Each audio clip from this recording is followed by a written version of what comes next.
俄乌冲突发生以来，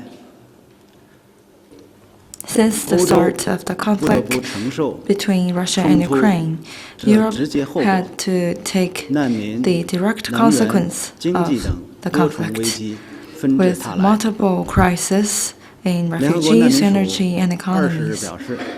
According to the UN Refugee Agency, which said on the 20th, so far there are more than 5 million Ukrainians rushing into the neighboring countries in Europe, creating unprecedented refugee crisis.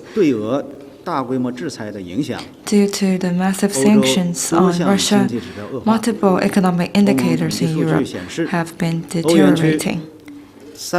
According to statistics of the European Union, the inflation rate of the Eurozone in March creates historic high, which surged to 7.4%, and may even be as high as 15.6% in some countries. In the financial market at the beginning of March, Europe has went through the largest capital outflow in a single week, with a nosedive in the stock market and great depreciation of euro.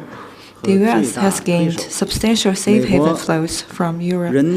As the culprit and the major instigator of the Ukraine issue, the U.S., while shouting the slogan of humanitarianism, have only approved 12 Ukrainian refugees throughout March through its refugee program. And according to U.S. media, still thousands of Ukrainian refugees are stranded at the border between the U.S. and Mexico, and some are detained by the CBP.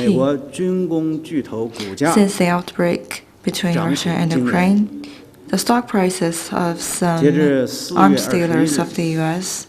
have seen great surge. By April 21st, Lockheed Martin saw its stock prices rise by 25.6%, and Northrop Grumman saw its stock prices surge by 24%.